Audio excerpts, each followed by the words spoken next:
Whether you agree with those interpretations or not, the point is this. These converts found a faith that engaged their minds, not just their emotions. In an era where religion is often dismissed as anti-intellectual, they discovered a tradition that valued scholarship, encouraged questioning within boundaries, and provided intellectual rigor alongside spiritual guidance. The clarity they found wasn't simplistic, it was comprehensive. It was comprehensive. It wasn't dumbed down, it was deep. And for people who'd been taught that faith and reason were enemies, discovering a tradition that married the two was absolutely revolutionary. They didn't have to check their brains at the door, they could bring their whole selves, mind, body, and soul, into a framework that honored all three. Two, the power of brotherhood and belonging. Listen to me carefully. We are living through the greatest loneliness epidemic in human history. People are more connected than ever, but they've never felt more alone. And what did I witness in every single mosque, every single Islamic community center? Instant family, not Facebook friends, real family. Someone walks in and they're embraced, they're invited to dinner, they're checked on, they're cared for. One convert in Houston told me, I walked into that mosque knowing nobody, and within a month, I had 15 families who would have given me their last dollar. That's not a social club.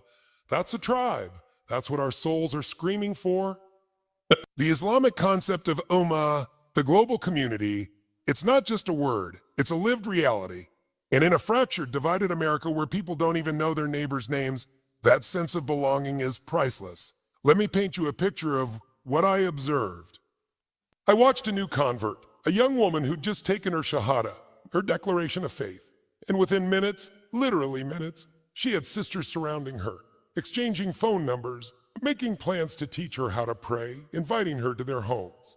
There was no membership committee, no background check, no waiting period. The moment she declared her faith, she became family, period. Now contrast that with the typical American experience. You move to a new city and it takes months or years to build genuine friendships. You might go to a church or community organization and you're greeted politely.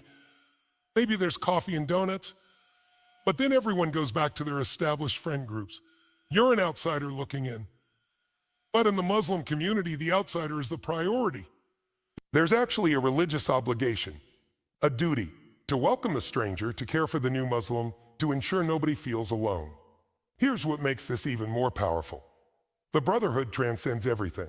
I sat in mosques where millionaires prayed shoulder to shoulder with cab drivers, where doctors stood next to janitors, where CEOs bowed down in the same row as students struggling to pay rent.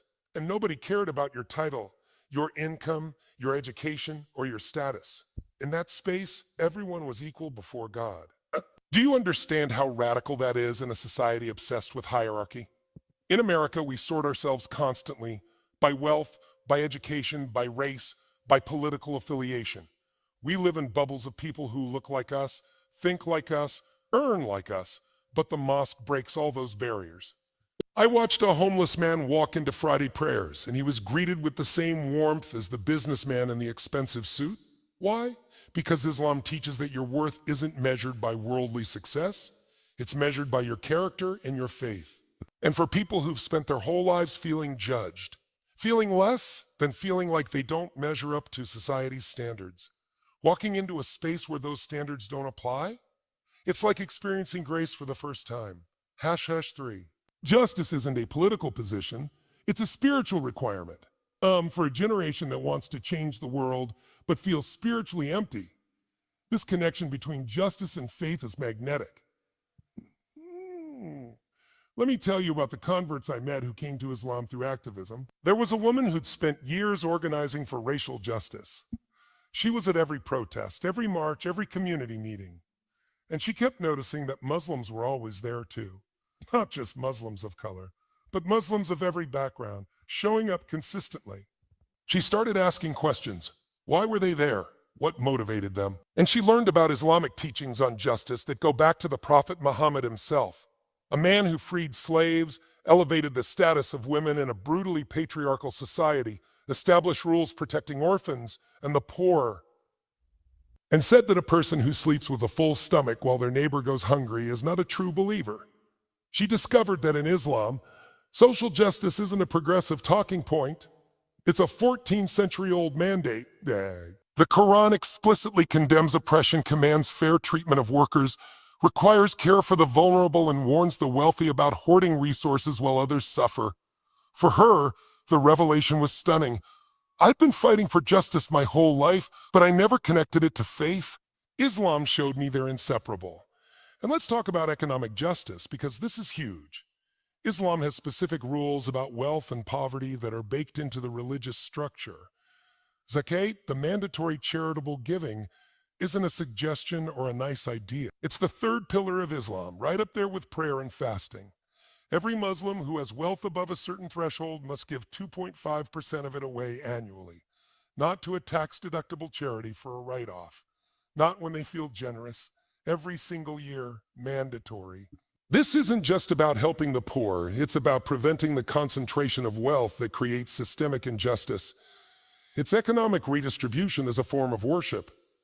Beyond zakat, Islam prohibits usury, charging interest on loans, which is seen as exploitative. It prohibits hoarding wealth. It condemns those who live in luxury while others suffer. The Prophet Muhammad said, "He is not a believer whose stomach is filled while the neighbor to his side goes hungry." These aren't metaphors. They're explicit instructions about economic behavior. For converts who've been involved in movements against income inequality, against predatory lending, against systems that keep the poor trapped in poverty, discovering that Islam addressed these issues 1400 years ago was mind-blowing. One convert, an economist, told me, "I spent my career studying how to create more equitable systems. Then I learned that Islam already had one, fully formed, addressing everything from worker rights to wealth distribution to ethical business practices." It wasn't perfect in every historical implementation, but the principles were there, waiting to be actualized. The connection between faith and justice also addresses something secular movements struggle with: moral authority. Why is justice important? Why should we care about the oppressed? Secular philosophy can offer various answers: empathy, social contract theory, utilitarian outcomes, but they often feel abstract or debatable. Islam provides a clear answer. Because God commands it, because every human being has inherent dignity as God's creation, because you will be held accountable on the day of judgment for how you treated others, especially the vulnerable. This grounds justice in something transcendent, something that can't be argued away or dismissed as subjective preference. I met converts who'd been passionate about justice, but felt like they were standing on shaky philosophical ground, constantly having to defend why anyone should care about fairness or equality. Islam gave them bedrock.